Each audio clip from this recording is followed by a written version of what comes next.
के ग्रामीण क्षेत्रों में विधानसभा चुनाव को लेकर चर्चाएं शुरू हो गई हैं। चुनाव में बहुत कम समय रहने के कारण लोगों की राय भी सामने आ रही है। इस मौके का फायदा उठाने के लिए कांग्रेस कार्यकर्ता चौपालों में पहुंचकर उन्हें कांग्रेस के चुनावी वादों से रिझा रहे हैं। विधानसभा चुनाव की तैयारियां जोर पकड़ गई हैं।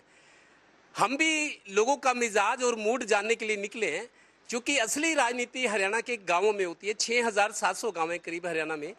गांव में जो आजकल लोग हैं, ज़्यादातर लोग राजनीति की तासीर को समझते हैं, राजनीति पे चर्चा करते हैं।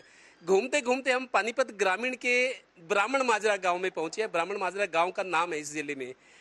हम यहाँ पहुंचे तो सरपंच साहब और बाकी ग्रामीण चर्चा करें, इनसे बात करते हैं। सरपंच साहब, किस तरीके की चर्चा आप कर रहे हो? काफ़ी लोग इकट्ठे हो रहे हैं यहाँ पे। देखो जी, राजनीति में काफ़ी बदलाव है। पुराना समय तो अब नहीं रहा। पहले तो एक बूढ़ा भर लेता, सारा कुनबा चला जाता। ये बच्चे समझदार पढ़े लिखे हो गए, अपने भला बुरा समझते हैं। जहाँ उन्हें अपना भला दिखता है उधर वो जाते हैं।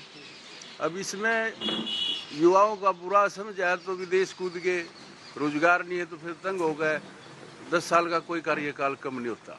आप युवा हैं, युवाओं को लेके बहुत बातें हो रही हैं। जब पिछले चुनाव हुए, युवाओं को कहा गया कि युवाओं का देश है। शरीर नहीं तो रोजगार दिया है युवाओं को। हर एक चीज में युवा पीड़ित है। कोई पेपर हो जाता है तो लीक हो जाता है, उसके लिए बोल देते हैं लीक हो गया, उसके लिए वो भर्ती कैंसिल हो जाती है। एक पेपर के लिए फॉर्म भरते हैं, उसमें 250 से 300 रुपये खर्चा, 500 रुपये खर्चा बनता है। तो खर्चा भी अगर एक पेपर दिया है तो 500 रुपये लग गए और फिर वो कैंसिल हो गया है। तो इसी काम पे युवा के पास रोजगार ही नहीं है, तो युवा क्या करेगा? आपकी उम्र को देख के आपने तो कई चुनाव देख लिए। हाँ जी, पार्टियां, मुख्यमंत्री, सरकारें आई गई। इस बार क्या माहौल नजर आ रहा है आपको? बीजेपी सरकार ने 2 काम उठे थे, एक तो फिरनी का, एक जोड़ का। यह कोई सा काम नहीं बना। ये 14 में उठे थे या 19 में उठे थे? 14 में। 10 साल हो गए। हाँ, 14 में उठे थे। गोद लिया था उसने, हमारे विधायक ने गोद लिया था ये जोड़। ये इत्तेफाक है कि हम तो गांव में घूमने आए थे, आप यहाँ कैसे आए? जी, मैं टोटल टीवी के माध्यम से आपके दर्शकों को बताना चाहता हूँ, क्योंकि हमारा कांग्रेस का घर घर अभियान चालू है, तो उसको सुचारू रूप से चलाने के लिए हम लोग घर घर जाकर के अपने पर्चे दे रहे हैं कांग्रेस पार्टी के, जिसमें हमने ये लिखा है कि अगर कांग्रेस की सरकार आज से 3 महीने बाद अक्टूबर में जब चुनाव होने हैं, तो क्योंकि ये चुनावी ऐसा पर्व है, ये एक ऐसा त्यौहार है जिसमें सब लोगों का मिलना जुलना होता है, सब लोगों के विचारों को सुना जाता है, चाहे वो नाराज़गी है, चाहे वो रूठना मनाना है या प्यार करना है एक दूसरे से। तो मैं समझता हूँ कि जो वायदे कांग्रेस पार्टी ने कि अगर वो सरकार में आते हैं, जैसे कि 300 यूनिट बिजली फ्री, 25 लाख तक इलाज फ्री, 6,000 बुढ़ापा पेंशन, और आप देखेंगे कि जो ये पर्चा खर्ची की बात जो हमारे युवा साथी ने की, अमित भाई ने, तो उन्होंने बताया कि ये पर्चा खर्ची का जो सिस्टम है, इसके लिए भी हमने एक पाबंदी लगा दी है कि जो पर्चा खर्ची का सिस्टम है वो बंद होगा, और 2 लाख खाली पद जो पड़े हैं, जो भाजपा ने पिछले 10 साल से नहीं भरे, उनको भरने का काम कांग्रेस पार्टी करेगी। एक बात ये बताओ, पानीपत ग्रामीण से आप भी एक उम्मीदवार हैं, दावेदार हैं। उम्मीदवार तो बनेंगे जब दावेदारी पूरी होगी। गाँव गाँव घूम रहे, क्या मुद्दे क्या है अब? चुनावी मुद्दे क्या है?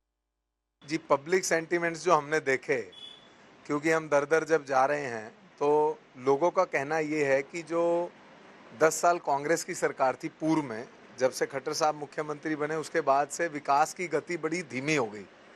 जो कि पिछले 10 वर्ष में जब हुड्डा जी मुख्यमंत्री होते थे, तो उस समय पंचायत के पैसे, जितनी ग्रांट आती थी सरपंचों के पास, जिस पर एक पाबंदी लगा दी गई कि सिर्फ इतने सीमित खर्च में आपको अपने गाँव का काम करना है, जिसमें सरपंच यूँ कहते हैं कि इसमें तो हमारा चपाड़ का जो पेंट है ना वो भी नहीं होगा पूरा। पानीपत ग्रामीण सीट हॉट सीट है। मेरे को तो 90 में से 20 सीटें ऐसी हैं जो हॉट हैं, जिनकी सबसे ज़्यादा चर्चा रहेगी और मुकाबले भी होंगे, उनमें पानीपत ग्रामीण भी है।